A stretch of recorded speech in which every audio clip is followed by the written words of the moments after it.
Hello, hello, hello, and welcome to Raw Chatter. I am your host here, Vicky Midwood, and this is season 4 of Raw Chatter. So, if you have not listened to any of the previous 3 seasons, then have a listen to this one, and if you like it, you might want to go back and listen to some more.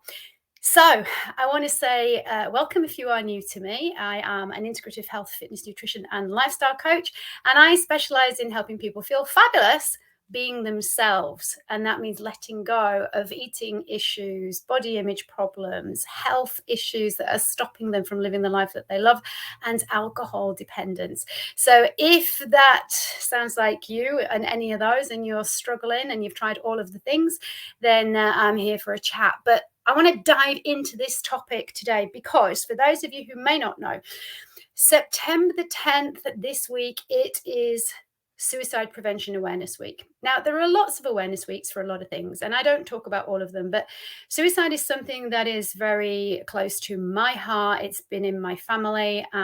My dad did decide he was going to take his own life. My mum tried, and I found her, luckily enough, so she didn't succeed. And I also have tried and ended up in hospital for a month with a deep vein thrombosis. So kind of know a little bit about suicide. And what I also know is that in my family, on my dad's side, one of his uncles also took his life from suicide, and that was related to a gambling addiction. And this is something else that I'm very passionate about talking about. So, although I do help people with food and alcohol issues, gambling addiction is one of those that's up there that causes so many problems, not necessarily in terms of the physical side of things like food and alcohol issues do, but definitely emotionally from a family point of view and from a self-worth point of view. But today we're talking about suicide because I want to just share some stats with you, which you may or may not have heard. So, suicide is the biggest killer of men and young boys, men over 50 to be more precise, and young boys. Now, that's a frightening statistic. The biggest killer is suicide of men over 50 and young boys. Let that sink in for a moment. So, more girls and women attempt suicide, but obviously if it's the biggest killer of men and young boys, more men actually succeed. Now, I'm not saying that these stats are massive, but the point is the very fact that we've got stats like that tells you that it's something that needs to be addressed. And the whole point of this awareness week is to get us to start taking action and not just talking about it. I am a fan of awareness weeks. I think they are tremendously helpful, but we need to follow the awareness with action. So I work with an acronym for change and for health. And the acronym is the same no matter what you attribute it to. It's an acronym, it's ART. The A stands for awareness. And without awareness, we can't change anything. We can't improve anything. It doesn't matter what it is. We have to first have the awareness. And that's what this week is about. But then we have to take responsibility for where are we now and what do we need to do to improve things. Let's take responsibility for that. And that's why the whole topic of this awareness week this year is about hope and taking action. And we need to take action by starting to talk more about this stuff openly, not behind closed doors, but having talks about it in schools, debating about it, getting kids to open up about what they understand about suicide and what do they think it means and what are their interpretations and perceptions of it, because that will give us a big clue as to how kids are thinking and feeling, and they're not the same. We all know that. If you do have children, even if you have, siblings, you don't all think the same. So if you haven't had kids, but you've got a brother or a sister, you don't think alike. You might have had the same upbringing, the same parents, the same environmental circumstances. You've gone on the same holidays and to the same school, but you don't think the same. And this idea that we all should, must, ought to, and do think the same is part of what needs to change. Let's change how kids think about themselves and where they fit in society and what they should and shouldn't do.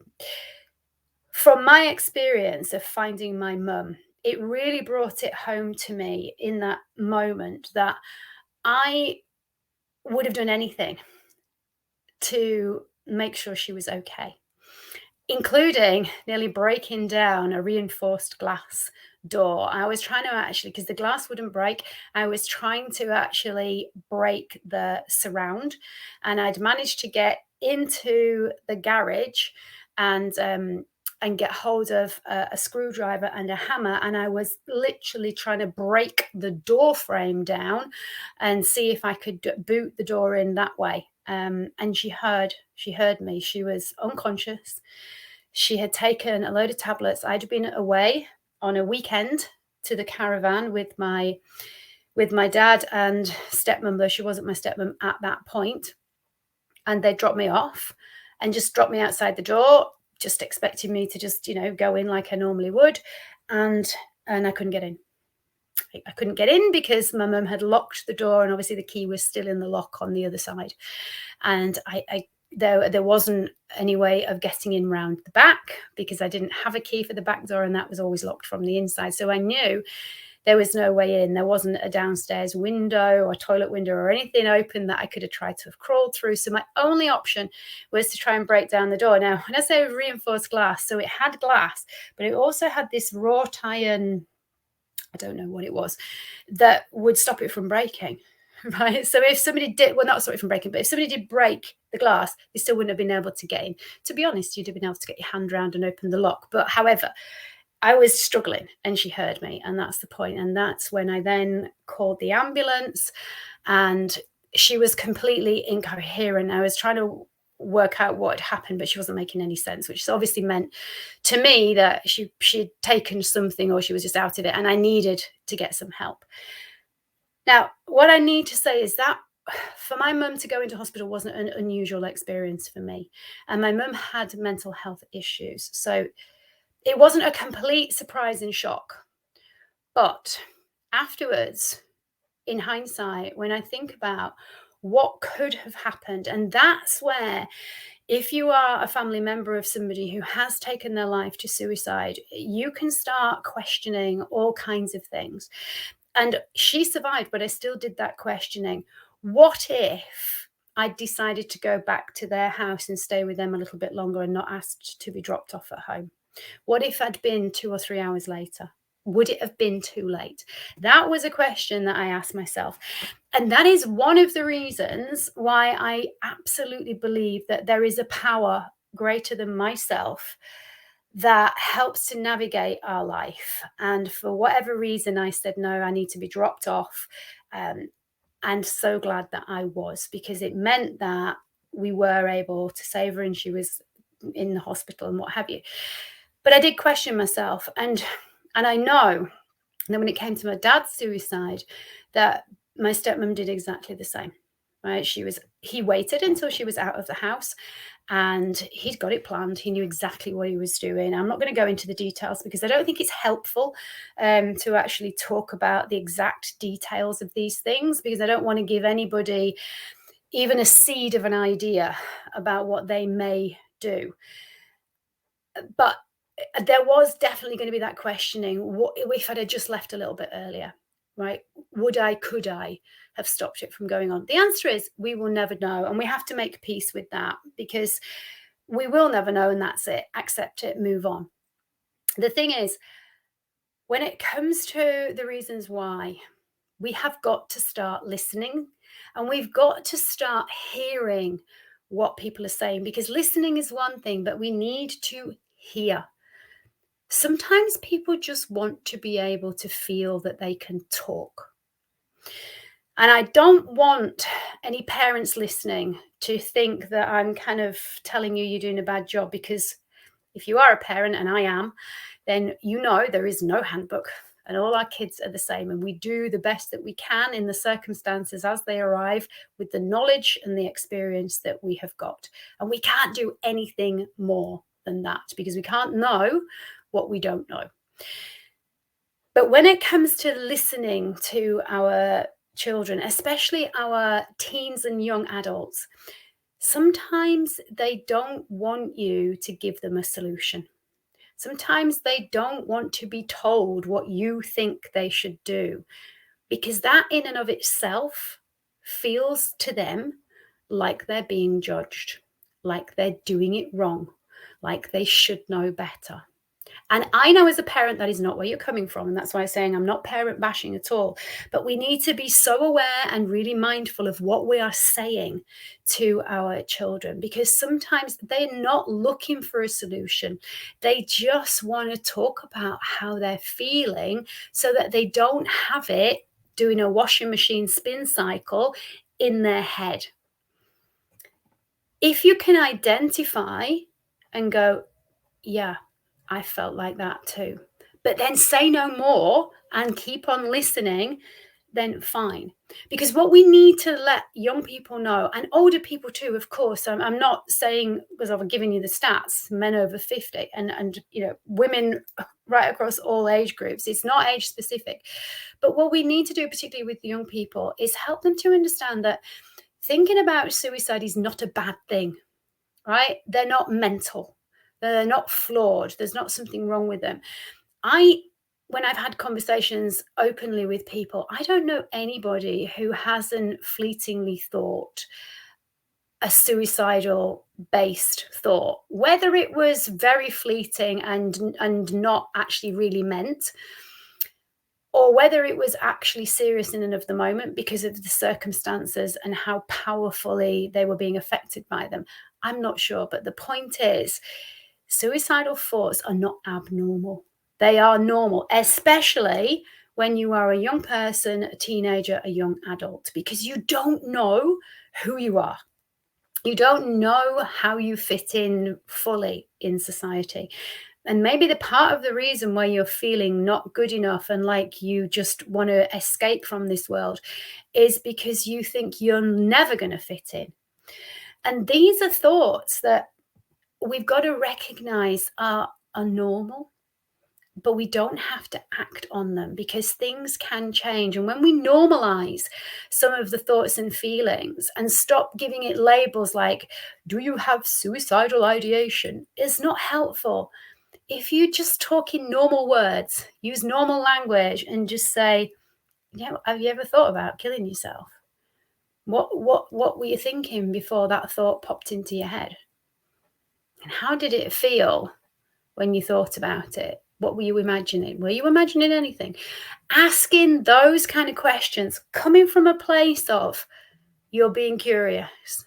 You're trying to find out what are the thoughts, what are the things that are going through the head, what is triggering what is going on. Because if we can start to help the person feel okay and safe and like they're not going to be judged and that they're not mental or bad or mad or stupid or any of those things for thinking and feeling these things, then we can start to open this conversation up. So I'm going to really put it out there that we need to start taking more action and having more conversations with our young people and our partners without judgment. Now, here's the thing. We are all humans. We all judge. We just do. And for those of you who are going, I don't judge. Yeah, you do, right? Because if you didn't, you'd be dead. And that's being flippant, not really. Because our survival instinct is to judge, right? It's to judge whether we are safe to be in this environment. And if we detect in a few split seconds of meeting somebody that don't feel safe, we get hell out, right? So we all judge. It's a human trait. We all do it. And to say that you don't, well, that's you being a little bit delusional, because we absolutely do. But do we need to keep our judgments to ourselves much more than we do? Absolutely, we do. And do we need to stop offering unsolicited advice? In other words, do we need to stop telling people what we think and what they should do if they didn't ask for it? Yes, we definitely should. So in terms of how can we take action in suicide prevention, listen and hear what is being said.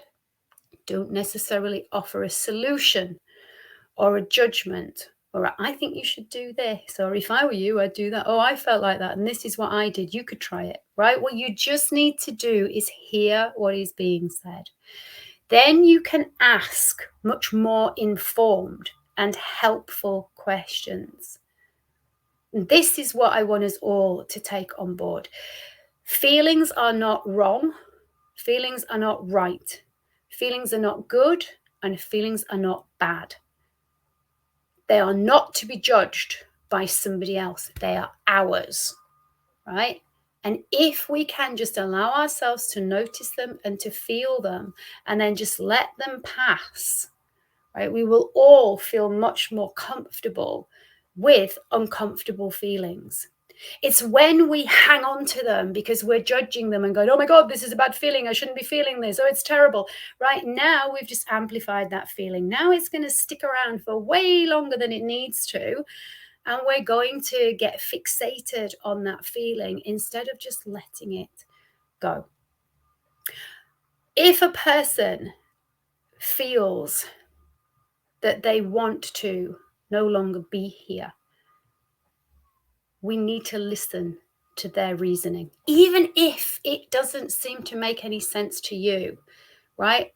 We need to listen to what they're saying because in and of that moment, it makes sense to them. So asking the right questions is the way forward. That is the action that we need to take. It's not just going, oh my God, you're going to commit suicide, I need to ring somebody, and shoving them off and trying to get them to see a therapist or getting some medication for them. It may well be that is helpful, but it also may be that it's not helpful at all and can make things worse. There is no one way of preventing suicide except to start listening more and judging less. And that means for all of us, start being compassionate, start being kind, stop being a fixer, stop trying to be a savior, and just listen. So that is all I want to share with you on that topic of suicide. Apart from to say, if you feel that you are having thoughts and you feel that you're close to taking action and you would like somebody to speak to, then I would be more than happy to have a conversation with you. Because what I do know is sometimes it's just so much easier to speak to someone who doesn't know you at all.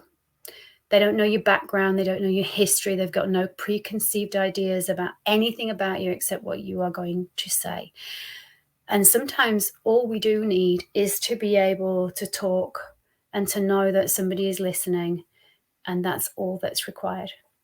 At other times, it may be more than that, but it's sometimes very difficult to do that with family members, especially when they know your history and they already have a preconceived idea of who you are in their eyes and what you should be doing and how you should be living. So not necessarily the best people to go to. That being said, don't keep these feelings to yourself. If the only person is a family member and you feel that they are safe enough to confide in, just speak to them, but just say, I don't need you to do anything with this. I just need to talk about what is going on for me.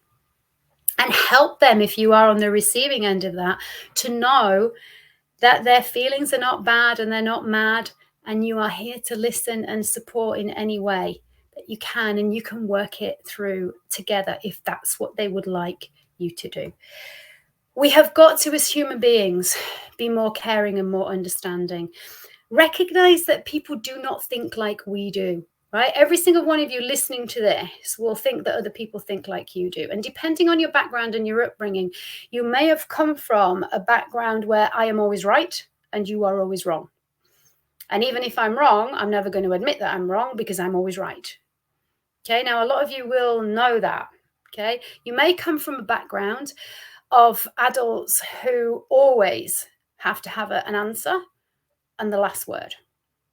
Okay, and that's difficult. And it's a challenge for you to say, I actually don't want your solution. And I would prefer if you just let me speak and say nothing. So learning how to communicate is where I really want to go with this. And I'm going to be talking about this much, much more on episode number 2, where we'll be talking about people taking responsibility for their own health, but also helping parents to communicate more clearly and to demonstrate through living a different way and being a different way to help their own children to take responsibility for their health, because health is what I'm all about. And here's what I really want to kind of hammer home is health is not diet and exercise. Health is not separate, mental and physical. Your head and your body are connected. How we think affects us physically. What we do physically affects how we feel and how we think mentally and emotionally. You cannot separate the two. And part of the reason that we've got so many people feeling that they just want to exit this current climate world that we're living in is because we're trying to separate this from this. It's not separate.